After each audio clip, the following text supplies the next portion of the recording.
오늘 함께 나눌 말씀은 시편 24편 1절부터 10절까지의 말씀입니다. 시편 24편 1절부터 10절까지의 말씀 제가 봉독해 드리도록 하겠습니다. 땅과 거기에 충만한 것과 세계와 그 가운데에 사는 자들은 다 여호와의 것이로다. 여호와께서 그 터를 바다 위에 세우시며 강들 위에 건축하셨도다. 여호와의 산에 오르는 자가 누구며 그 거룩한 곳의 선자가 누구인가?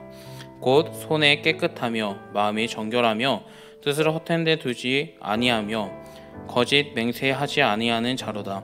그는 여호와께 복을 받고 구원의 하나님의 의를 얻으리니 이는 여호와를 찾는 족속이요 야곱의 하나님의 얼굴을 구하는 자로다. 셀라. 문들아 너희 머리를 들지어다. 영원한 문들아 들을지어다. 영광의 왕이 들어가시리로다. 영광의 왕이 누구시냐? 강하고 능한 여호와시요 전쟁에 능한 여호와시로다. 문들아 너희 머리를 들지어다. 영원한 문들아 들을지어다. 영광의 왕이 들어가시리로다. 영광의 왕이 누구시냐? 만군의 여호와께서 곧 영광의 왕이시로다. 셀라. 아멘.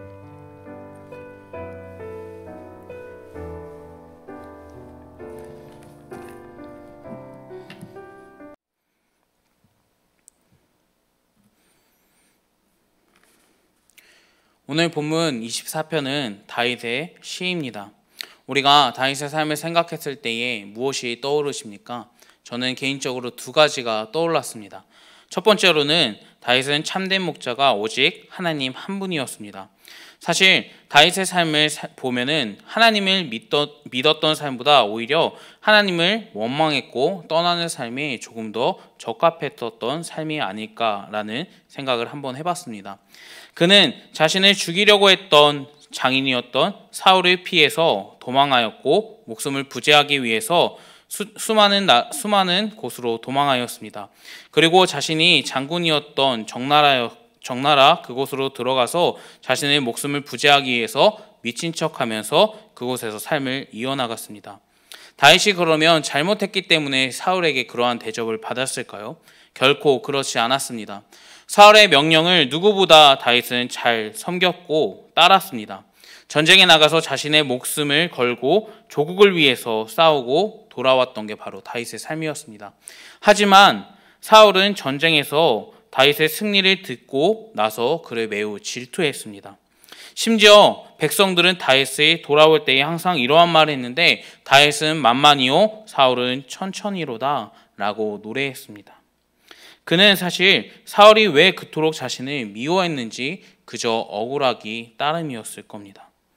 하지만 다윗은 어떻게 합니까? 그러한 자신에게 정말 미워했던 그리고 자신을 죽이려고 했던 사울왕을 수차례 죽일 수 있었지만 그를 죽이지 않았습니다. 그 이유는 어떻게 하나님께서 기름 부을 세움을 받아서 세워진 왕을 자신의 손으로 죽일 수 있겠냐라고 말했고 고백했습니다. 그 모습 속에서 볼 수 있는 것은 오직 그 사람이 나쁘더라도 하나님께서 기름 부었기 때문에 하나님께서 인정해 주셨기 때문에 그를 죽일 수 없다라는 것을 고백했던 다윗의 모습을 볼 수 있습니다. 그리고 또한 자신이 아들이었던 압살롬과 믿었던 신하들의 배신 속에서 그는 버선발로 도망하는 사건도 있었습니다. 그 상황 속에서도 다윗은 자신의 인생을 한탄하지 않았습니다. 그리고 하나님을 비판하거나 원망하지도 않았습니다. 마지막으로 다윗은 자신이 가장 사랑했던 아들을 자신의 품에서 잃었던 아픔이 있었던 사람이었습니다. 하지만 그 다음 날에 어떻게 합니까? 성으로 나가서 왕의 직무를 철저하게 수행했습니다. 하나님께서 맡기신 직무를 수행했다라는 것입니다. 누가 봐도 다윗의 삶은 성공했다라고 성공했고 인정함을 받을 수 없었던 삶이었습니다. 그리고 하나님을 믿는 것보다 오히려 하나님을 따르지 않았던 것이 그의 삶 속에서 더욱더 잘 어울렸던 것이 바로 다윗이었습니다. 하지만 그는 하나님을 원망하진 않았습니다. 오히려 하나님께 찬양했죠. 그리고 오늘 본문 1절에 뭐라고 말씀합니까? 땅과 거기에 충만한 것과 세계와 그 가운데에 사는 자들이 다 여호와의 것이로다 라고 말씀하고 있습니다. 그는 분명하게 우리에게 알려줍니다. 이 세상을 살아가고 있는 모든 존재는 하나님의 작품이라는 사실을 우리에게 알려주고 있습니다. 창세기 1장엔 아직 흑암이 그 깊음 위에 있었을 때에 하나님께서는 빛과 어둠을 창조하셨고, 그리고 하늘과 땅과 바다를 창조하셨으며 해와 달과 별을 만드셨습니다. 그리고 그 모든 것이 만들어진 다음에 마지막에 무엇을 만들었죠? 바로 사람을 만드셨습니다. 그리고 하나님께서는 말씀하시죠. 하나님이 보시기에 심히 좋았더라고요. 다시 말해서 오늘 다윗의 고백은 잘못 하나님을 섬기고 있었던 사람들에게 참 진리자가 누구고 이 세상에 참된 하나님의 참된 그러한 창조자가 누군지 분명하게 우리에게 말씀해주고 있습니다. 하나님을 믿는 사람들이 바로 다윗과 같이 살아가야 된다는 사실을 우리는 마음속에 새기길 주님의 이름으로 부탁드리겠습니다. 여호와가 참된 인생의 진리고 그분께서 이 세상을 창조해 주셨으며 우리가 살아갈 수 있는 모든 것을 조성해 줬다고 다윗은 우리에게 말씀해 주고 있습니다. 그리고 다윗은 24편 2절부터 4절까지는 다음과 같이 고백하고 있는데, 여호와께서 그 터를 바다 위에 세우시며 강들 위에 건축하셨도다. 여호와의 산에 오르는 자가 누구며 거룩한 곳에 선 자가 누구인가? 곧 손이 깨끗하며 마음이 정결하며 뜻이 한탄한 데에 두지 아니하며 거짓 맹세하지 아니하는 자로다 말씀하고 있습니다. 진정으로 하나님을 따르는 사람은 하나님 앞에서 깨끗하고 정결하며 거짓 맹세하지 않은 자라는 사실을 우리에게 분명히 다윗은 제시해주고 있는 것입니다. 하지만 어떻습니까? 사람은 결코 그렇게 깨끗하게 살아갈 수 없는 존재입니다.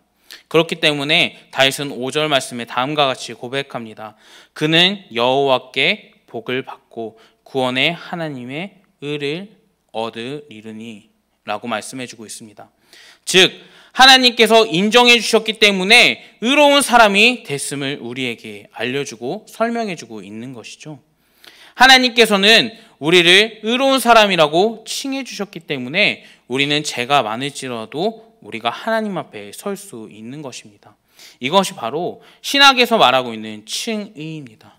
우리가 자격이 없지만 그분께서 우리를 인정해 주셨고 거룩하다라고 이야기해 주셨기 때문에 우리는 거룩해질 수 있는 것입니다.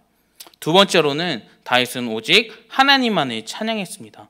7절부터 10절 말씀에 보면은 문들아 너희 머리를 들을지어다. 영원한 문들아 들을지어다. 영광의 왕이 들어가시로다. 영광의 왕이 누구시냐? 강하고 능한 여호와시로다. 전쟁에 능한 여호와시로다. 문들아 너희 머리를 들지어다. 영원한 문들아 들을지어다. 영광의 왕이 들어가시로다. 영광의 왕이 누구시냐? 만군의 여호와께서 곧 영광의 왕이시로다. 셀라라고 고백하고 있습니다. 다윗은 항상 위기와 힘들고 어려운 상황 속에서도 오직 하나님을 다음과 같이 찬양했습니다. 영광의 하나님께서 나와 영원토록 함께 해주시고 그분은 세상을 만드시고 세상을 이끌어 가시는 분이라고 고백하고 있는 것입니다. 앞에서 말씀드렸던 것 같이 사울이 자신을 죽이려고 했을 때도, 그리고 압살롬과 믿었던 신하들이 자신을 배신했을 때, 그리고 정말 부모로서 절망적으로 자신의 자녀가 품 안에서 죽었을 때도 다윗은 원망하지 않고 하나님을 찬양했습니다. 오늘 말씀을 통해서 그리고 다윗의 삶을 통해서 저와 여러분들이 명심하고 아셨으면 좋겠습니다. 하나님께서는 우리의 찬 목자라는 사실을요. 그리고 우리가 하나님을 찬양할 때에 만군의 여호와 영광의 주님께서 우리를 선하신 길로 인도해 주시고 있다는 사실을 입으로 그리고 마음으로 고백할 수 있는 저와 여러분 되길 주님의 이름으로 부탁을 드리겠습니다. 다시 고백하는 하나님께서 나를 의롭다라고 칭해 주셨고, 그리고 인생이 힘들고 어려운 그 상황 속에서도 나를 인도해 주시는 삶, 오직 주님 한 분밖에 없다는 사실을 고백했던 그러한 다윗처럼 우리가 인생이 힘들고 어렵고 정말 견디기 너무 무거울 때에 오직 하나님께 모든 것을 내려놓고 하나님만을 섬길 수 있는 저와 여러분 되길 주님의 이름으로 부탁을 드리겠습니다. 기도하겠습니다. 사랑이 많으신 하나님 아버지 감사합니다. 우리가 부족하고 연약하고 너무나 힘들고 어려운 상황 속에서도 오직 하나님만을 찬양하고 만군의 여호와께서 함께 해주신다는 사실을 고백하고 영광 돌릴 수 있는 우리가 되게 도와주시옵소서. 우리가 부족하고 연약합니다. 그렇기 때문에 오직 하나님만을 바라보고 오직 주님만을 사랑할 수 있는 우리가 되게 도와주시옵소서. 하나님 또한 감사한 것은 우리를 의롭다 칭해 주심으로 우리를 바른 길로 인도해 주심에 감사드립니다. 우리가 때로는 정말 올바른 길로 가지 않을 때가 있습니다. 하지만 주님만을 더욱더 붙잡고 살아갈 때에 우리를 선하신 길, 안전하신 길, 주님께서 인도해 주신 길로 이끌어 가실 것을 믿고 감사드리며 이 모든 기도 우리 주 예수 그리스도의 이름으로 기도드리옵나이다. 아멘.